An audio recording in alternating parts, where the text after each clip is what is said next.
Ya saya ulang lagi ya. Jadi sebab itu di Quran sering ada kata i'lamu, kenalilah, ketahuilah. Jadi awal dari agama ini adalah harus tahu. Maka menyangkut harus tahu ini lalu Allah bikin media. Media itu apa saja.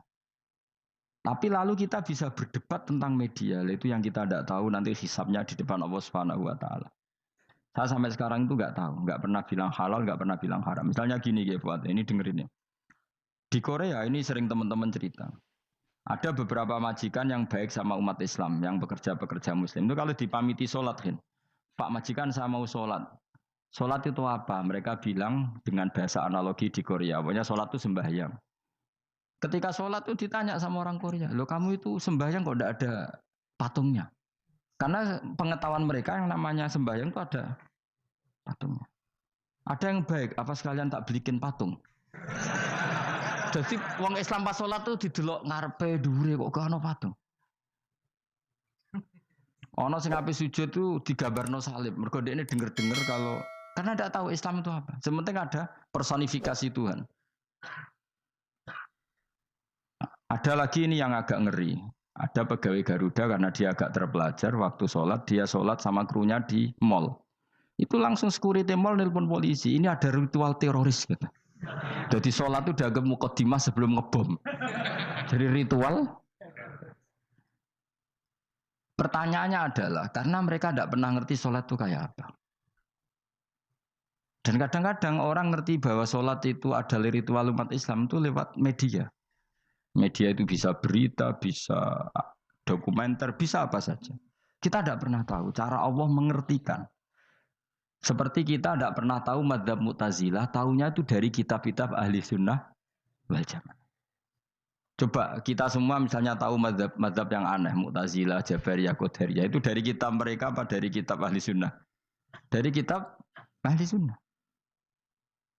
Maka bisa saja informasi keburukan itu dari orang baik dan informasi kebaikan dari orang buruk. Kita tidak pernah tahu. Karena ini yang bisa ngelola hanya Allah Subhanahu wa taala. Tidak bisa, kita tidak bisa, hanya Allah yang bisa. Maka perdebatan Ahmad bin Hambal dengan Haris Al-Muhasibi itu seperti itu. Misalnya gini, tak kiri contoh. Haris Al-Muhasibi itu orang alim alama. Dia ahli sunnah mandat, pokoknya ahli sunnah sekali. Dia mau ngarang kitab tentang dia menentang Mu'tazilah, menentang Qadariyah, menentang Syiah. Terus setelah mau ngarang kitab, ditanya sama Imam Ahmad, ya Haris, kalau kamu ngeritik Mu'tazilah, awalnya gimana caranya kalau ngarang kitab? Ya saya cerita pendapat mereka dulu, lalu saya saya tentang. Imam Ahmad guyu-guyu. Bukankah setelah kamu cerita mazhab mereka plus argumentasi mereka, jangan-jangan pembacanya sudah tertarik. Pas kamu nentang, kamu sudah dianggap gawe-gawe. Karena kadung tertarik. Saya tak contoh wae, misalnya gini, kowe sekarang rasa bareng dadi wong soleh biasa wae. Aku ono gambar wong wedok montok tak tulis, hindari ini. Kira-kira dia mau hindari apa gambare? Enggak jawab ya, kira-kira lho. Sing mbok nikmati kata hindari apa? Sing mbok eling-eling kalimat hindari apa gambare? Kira-kira. Padahal tulisannya apa? Hindari bahaya ini. Bahaya ndi terus didelok. Terus sing dieling-eling ora hindarine tapi sama. Pendapat Mu'tazilah itu ada yang menarik. Misalnya gini, menurut Mu'tazilah, seseorang masuk neraka ya karena amalnya, masuk surga ya karena amalnya. Apa artinya kalau masuk surga karena fadli Allah? Lalu gunanya amal apa? Mungkin pembaca kan tuh, wah ini proporsional ini. Gak ada ahli sunnah, jadi bus warga mereka fadli pangeran. Kok enak? Lalu gunanya amal apa? Padahal dia tahu pendapat Mu'tazilah itu dari kitab itu, kitabnya orang ahli sunnah. Gak pernah tahu kita. Ya saya ulang lagi. Itu kan ibarat kayak KUHP. Kamu baca KUHP draft, terus kamu cocok. Kamu mesti nyalahkan yang demo. Atau baca buku selebaran orang demo, kan terserah kamu. Kamu kan punya akal, kan tetap milih. Tetap milih. Problemnya kata Imam Ahmad itu, ketika kamu menceritakan pendapat Mu'tazilah, bisa-bisa orang itu kadung tertarik. Ketika mulai kamu tentang, orang itu gak tertarik sama penentangan kamu. Berarti kamu ikut menyebarkan Mu'tazilah. Sama seperti tadi, gambar perempuan yang agak jorok tadi, sebetulnya tak tulisi kata hindari. Padahal Ruhin gak tahu eling wong wedok gara-gara tak kei gambar hindari bahaya ini malah jadi eling. Ora eling tulisane eling. Nah, hakikat saya ini penyebar kata hindari apa penyebar gambar itu? Coba. Lalu status saya ini pengedar gambar itu apa pengedar kata hindari? Lah iya yang mengedarkan kata hindari tapi yang mengedarkan. Nah, sama sekarang pertanyaannya, kalau kamu ngarang kitab anti Mu'tazilah, itu sebenarnya pengedar mazhab Mu'tazilah apa penentang? Ya pengedar juga, karena umat tahu dari kitab kamu. Dong toh? Lah ya mulane kudu dadi perdebatan, kok kaya iya kaya ora. Juga tuh gale gini misalnya, kamu jangan milih presiden yang dari militer, itu pasti keras, tegas. Terus kaku. Ternyata pembaca itu wataknya militer. Lu cari yang begini, pusing kan kamu. Agak suka presiden sipil, nggak tegas. Padahal kamu nulis itu untuk menggiring orang milih presiden. Jangan milih yang militer, pasti tegas, nggak demokratis, nggak nerima pendapat. Ternyata pembacanya suka saya punya pemimpin yang tegas. Habis kamu kan? Yang tahu hati orang itu siapa? Makanya ketika kitab ahli sunnah dipenuhi dengan cerita-cerita madzhab Mu'tazilah, itu sebetulnya kamu itu pengedar apa penentang? Itu pertanyaan Ahmad bin. Akhirnya Imam Haris Al-Muhasibi bilang gini, enggak maksud jenengan itu ngelarang apa dukung. Pokoknya mergo mangkel. Dari Imam Haris, yo aku pokoknya ngomong ngono ae pokoknya. Terus akhirnya Imam Yus nangoten kita arahe jenengan mboten sedo ngarang. Makanya Haris Al-Muhasibi akhirnya enggak mengarang kitab itu. Dia sebenarnya pernah rencana Kitabul Firaq fil Islam. Dia mau ngarang kitab kelompok-kelompok dalam Islam. Ya coba mau apa? Coba. Misalnya kamu bela tahlil, nasibnya juga seperti itu. Hujahnya tahlil, ini gini. Terus hujahnya penentang tahlil. Yang bisa mengendalikan pikiran pembaca siapa? Ternyata dia tertarik sama pikiran penentang. Lucunya yang menceritakan kamu, pengagum tahlil. Kan tidak pernah tahu. Mana nak cari ceritanya Mbah Mun lucu. Mbah Mun itu mondok Lirboyo. Itu di Bandar Kidul wakai wong ayu. Itu dulu mbah-mbahnya Mbah Mun itu ada yang suka orang sana sampai nikah orang sana juga pulang ke sarang. Itu di antara mbah-mbahnya Mbah Mun. Suka perempuan sana terus nikah sana enggak pernah pulang ke sarang. Lah Mbah Mun itu lahir dari adiknya, pokoknya dari keluarga, dari saudara yang enggak pernah pulang dari Bandar. Diwasiati, mun nak mondok ujo geman dolan ning Bandar Kidul. Akeh wong ayu. Akhirnya malah penasaran. Justru kalimat itu yang menjadikan maksudnya aku ajune nganti sepiro kok nganti mbahku katut kan malah akhirnya penasaran. Lalu kata Mbah Mun tak angen-angen bener Imam Ahmad bin Hambal. Maksudnya itu kalimat itu pancen ribet. Kalimat itu ribet pancen. Coba milih mana coba?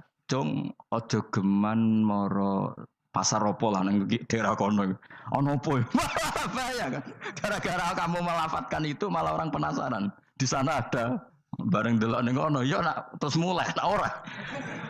Nah, makanya pertanyaannya, pengarang buku juga kena hisab karena sebetulnya apa yang dia tentang orang lain menjadi tahu karena ceritanya dia. Coba kamu ngarang kitab saja yang anti Syiah atau anti Mu'tazilah atau anti Murji'ah atau anti otoritarian, mesti pembaca itu enggak bisa kamu kendalikan.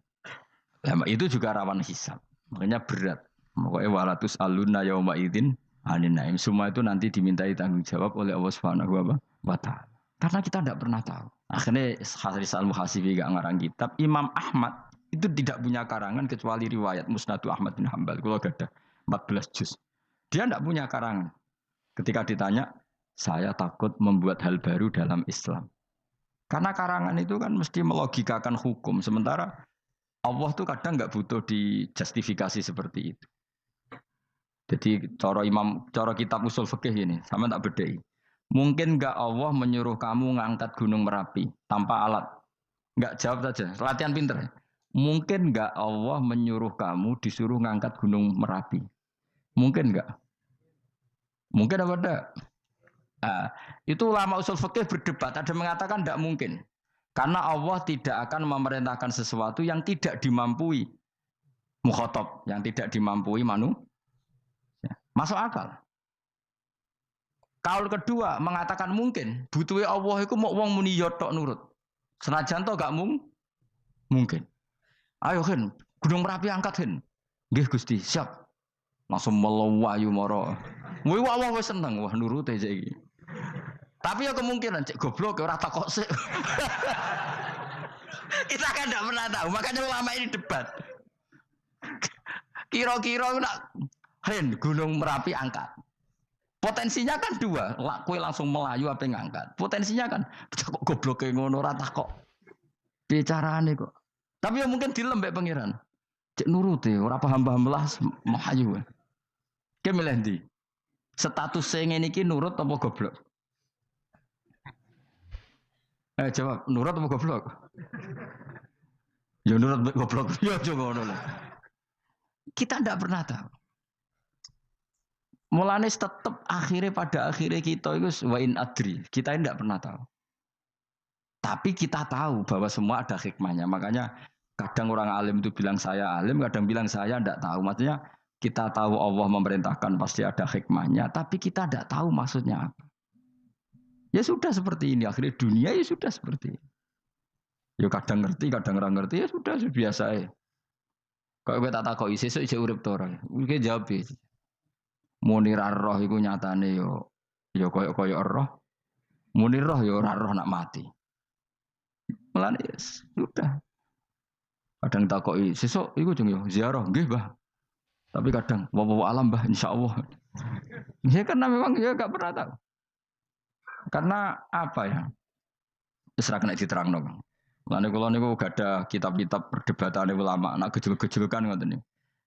Saya ulang lagi ya. Kalau kamu mengarang kitab menentang pendapat Mu'tazilah, itu artinya kamu menceritakan pendapat Mu'tazilah, lalu menyebarkan kesalahan mereka. Pertanyaannya, pembaca pertama kali tahu pendapat Mu'tazilah gara-gara cerita kamu. Itu sama. Pembaca tahu gambar perempuan gara-gara edaran kamu. Meskipun kamu menulis hindari, menjadi tahu. Kamu berarti penyebar kata hindari apa penyebar gambar? Apa penyebar kata hindari? Itu ibarat kayak gini, ada anak kecil baru umur SMP kamu nak hindari narkoba. Bentuknya kayak ini loh nak. Padahal anak kamu itu bakat soleh yang nggak terlintas narkoba. Gara-gara buat cerita ini menjadi tahu. Sekarang omongan iku dihisap tahu orang menjadi tahu gara-gara kamu. Tapi kamu nggak ngandani, takut anak kamu kejebak narkoba. Milih mana? Bingung tau ke? Wingi-wingi ra bingung ora tau mikir. Maksudnya aku ya gumun, wong ora tau mikir ya urip.